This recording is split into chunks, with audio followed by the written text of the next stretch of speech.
예, 안녕하십니까. 10월 19일 목요일 장마감 5%입니다. 예, 오늘 마감 방송의 제목을 파월전 짙은 관망세와 또 개인 손절, 그리고 본인 종목의 점검법 이렇게 적어드렸습니다. 오늘 저도 사실 뭐 시장보다는 좀 다른 거 정리하고 주변 내용을 좀 보고 있었는데, 코스닥이 오늘 신저가 났죠. 저번에 지난주 저가 800을 깨고 784포인트까지 빠져 있습니다. 보통 장이 신나고 이럴 때 어디 보면은 장 마감 방송을 좀 빨리 하려는 건데, 오늘 같은 요즘 같은 케이스는 별로 볼 게 없다 보니까 장 마감 방송 빨리 들어요. 사실 마감 때 별로 의미가 없습니다. 또 개인들 매도 물량도 나오면서 조금 더 코스닥은 밀릴 수도 있고 종목별로 좀 안 좋을 수 있죠. 자, 여전히 제가 그저께도 말씀드렸고, 외국인이 매수가 들어오면서 시장이 변화가 왔다. 가장 기준은 반도체입니다. 삼성전자, 외국인, 현선물, 달러. 오늘 같은 케이스는 대만에서 또 TSMC 실적 발표도 있었어요. 그런 기준 좀 말씀드리면서 한번 점검을 좀 드리겠습니다.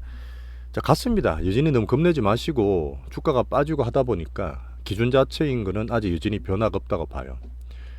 어제 테슬라 실적이랑 넷플릭스 실적이 나왔죠. 항상 중요한 여러 가지 매크로도 보지만 어닝이 가장 중요한 투자의 종목의 가장 기본이라 말씀드렸는데, 여전히 테슬라는 별로 안 좋았어요. 가격을 자꾸 낮추고 하다 보니까 매출도 떨어지고 중요하게 보는 영업이익도 좀 많이 떨어졌습니다.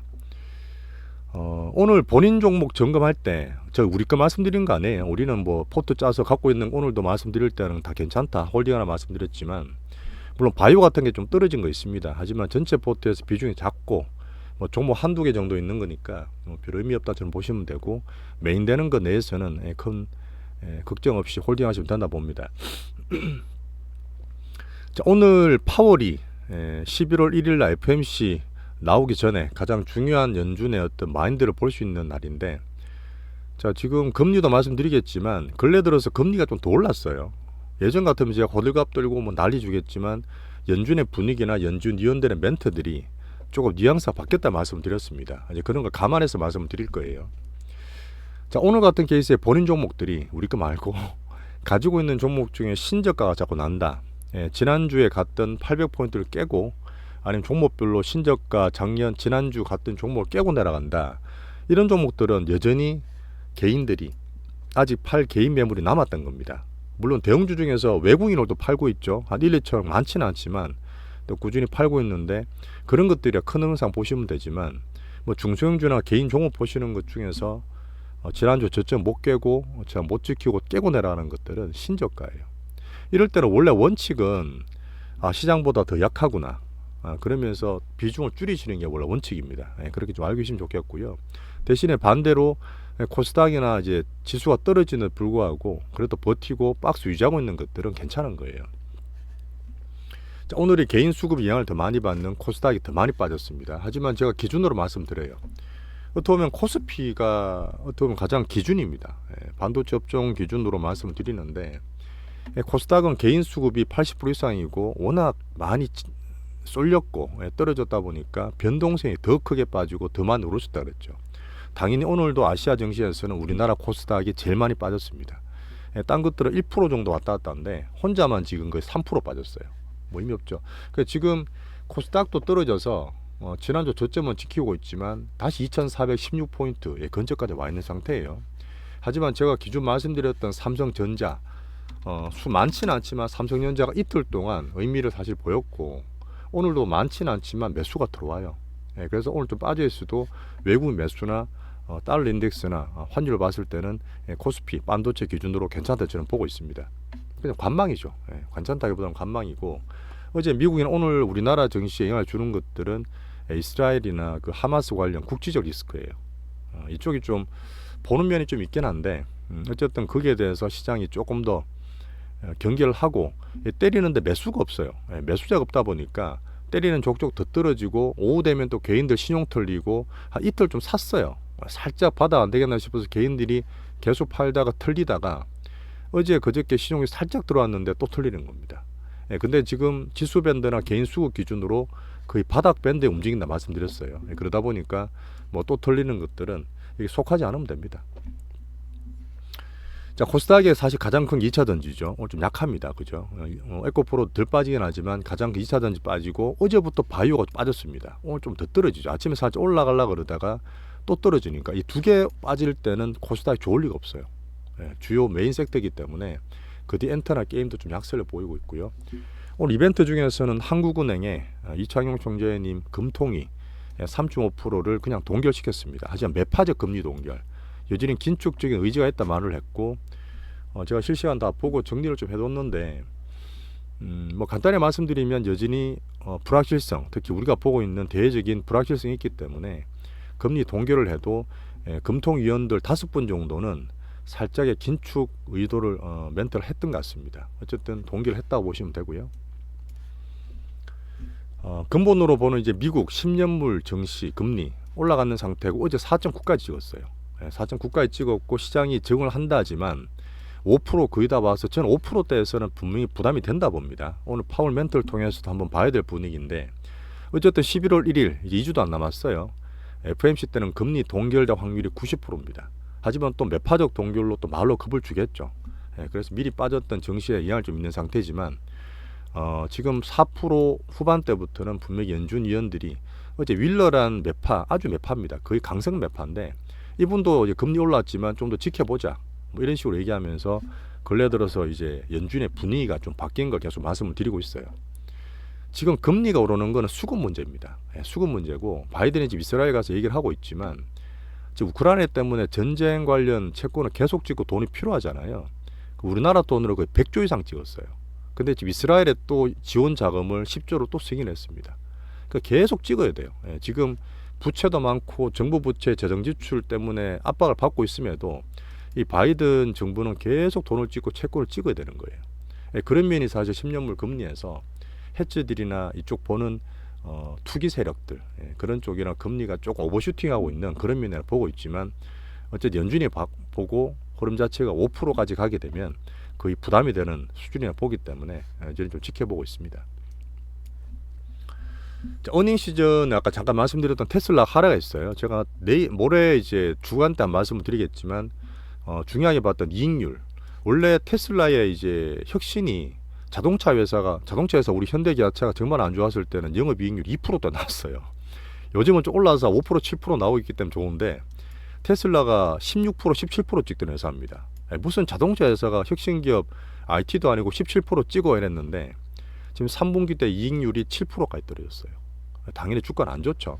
그 다음 기다렸던 픽업 트럭, 사이버 트럭도 좀 지연이 된다는 얘기가 나왔고 주가가 지금 한 4, 5% 이상 떨어진 상태인데 중립 이하로 주가는 좀 보고 있습니다. 그런 면이 또 우리나라 2차 전지에 조금 영향을 줬지만 자, 우리나라 2차 전지 워낙 많이 빠져 있어요. 그러다 보니까 오늘은 하락폭이 좀 제한된다 보시면 되고 대신에 이제 빅테크로 봤던 넷플릭스가 급등을 했습니다. 870만이나 가입자가 3분기 때 증가했어요. 원인이 좀 있긴 한데 이것도 주말에 한번 체크하면 될 것 같습니다. 자, 살짝 보고 있는 중국 증시가 어제 그 100개 원 얘들이 200억 우리나라 돈 200억 정도밖에 안 돼요. 달러 쪽 채권을 지불을 못해서 파산 부도가 났는데 그런 것들이 제가 봤을 때는 부동산 PF 중국의 부동산 금융을 청산시키는 과정으로 보고 100개 원 주가는 한 1%밖에 안 빠졌어요. 오늘 계속 있던 과정이고 부동산 연착륙시키는 중장기 프로젝트다 보니까 중국 증시가 빠진 거는 오늘 영향을 좀 주고 있는데 부동산 이쪽은 뭐 그냥 보고 있습니다. 자, 그리고 오늘 대만에서 TSM 실적이 나왔는데 오전까지 빠져 있었어요. 근데 오후 되면서 플러스 돌면서 우리나라도 반도체에 좀 희망을 가지고 반등을 기대하고 있잖아요. AI 성장 스토리 관련해서. TSMC도 마찬가지고 얘들이 7, 8월 때부터 미리 빠졌거든요. 빠졌는데 지금 박스권 돌려놓고 대만 가권 지수를 받치고 근래 들어서는 흐름을 괜찮게 만들고 하는 반도체 대표주라 보시면 됩니다. 사실 우리나라도 코스닥은 좀 변동성 때문에 커져 있지만 코스피가 박스 되는 게 제일 좋아요. 지금 나스닥도 마찬가지입니다. 지금 2400 근처에서 안 깨지고 반도체가 오늘같이 선방을 올라가 주면 코스피가 박스권 버텨주고 등락하는 게 지금 제일 좋은 스토리라 보시면 돼요. 그러면 이제 변동 큰 코스닥도 따라온다 보시면 됩니다.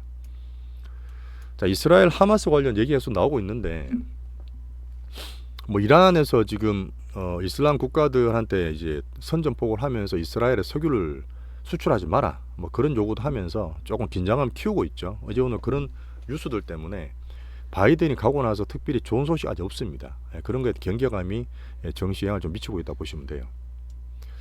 자, 섹터들은 간단히 말씀드리겠습니다. 반도체는 나스닥 하락되고 가장 기준으로 본다는 애플과 엔비디아가 좀 안 좋죠. 이제 박스 유지하고 있습니다만은 오늘 코스피 선물 아침도 때렸어요. 그러다 보면 당연히 안 좋은 상태고 막판에도 지금 많이 안 올릴 것 같은데 뭐 살짝 막판 되면 변동 될 수도 있겠죠. 금요일에 또 미국이 오션 만기일이라서 오늘 만기약 때렸습니다. 항상 이 정도 갖고 이 컨트롤 자꾸 해요.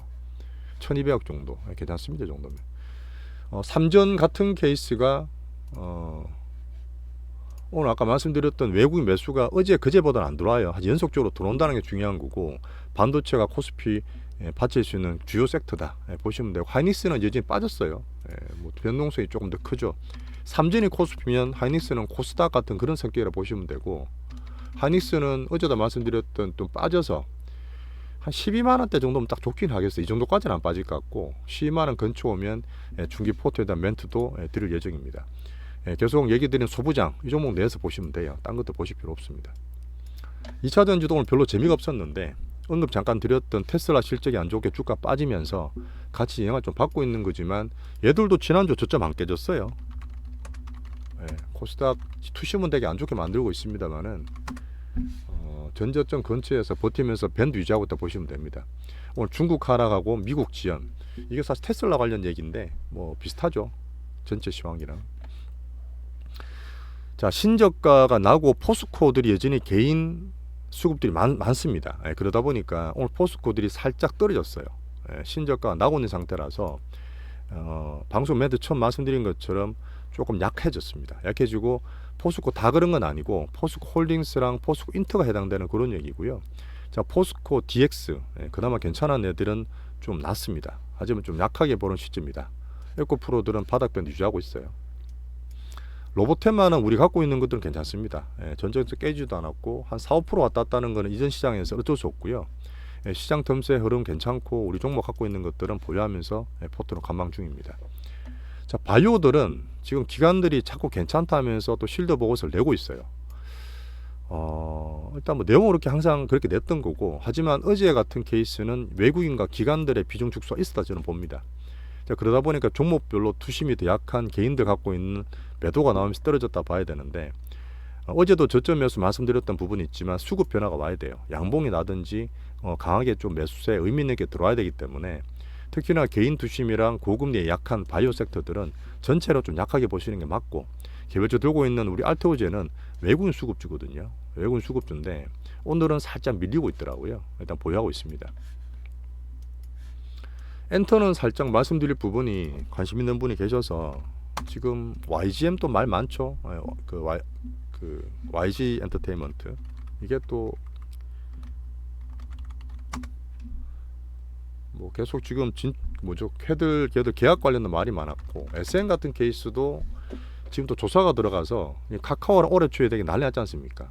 지금 우리 2월달에 있다가 지금 JYP 바꿨던 종목인데 SN 같은 케이스도 지금 카카오랑 뭐 드림 조사를 좀 받고 있다 보니까 좀 안 좋은 그런 흐름입니다. 하지만 JYP는 여전히 저는 괜찮게 보고 있어요. 계속 얘기했던 안 좋을 때 빠졌을 때 10만 원대 10만 5천 원 밑으로 떨어지면 그 하이닉스 줄 거는 것처럼 걔들보다 조금 변동성이 있겠죠. 얘들은 뭐 코스닥이니까. 하지만 이때 되면 저는 바닥 밴드라 보고 관심 있는 분들은 사도 되는 구간이라 보고 있습니다. 참고로 말씀드릴게요. 자, 그리고 지금 미국이나 우리나라나 뭐 자체적인 재료보다는 계속 국제적인 중동 이슈를 보고 있고 정말 뉴스들이 많이 나와요. 근데 다 믿을 수도 없고 양쪽에서 하는 이 또 여론전이 있기 때문에 이스라엘 하마스 쪽 어느 쪽 말이 맞는지도 사실 집중해서 겨루기가 힘듭니다. 자, 그럴 때는 우리는 이제 투자는 어떤 투자자로서 제가 계속 보고 있는 어떤 지표들이 있어요. 유가를 보고 유가 좀 떨어졌습니다. 어제 88부가 이제 87부 정도 돼 있고 금리 기준으로 달러 기준으로 그다음 우리나라가 말했던 전체적인 섹터나 지표 기준으로 금융지수를 보시면 됩니다. 그런 면에서 보면서 투심 관리를 좀 중동 이슈는 계속 하는 게 좋을 것 같아요. 오늘 좀 재미가 없었기 때문에 오늘 밤에 파월의 연준 흐름을 또 보면서 또 얘기를 또 드리겠습니다. 오늘 고생하셨고요. 내일 또 뵙겠습니다.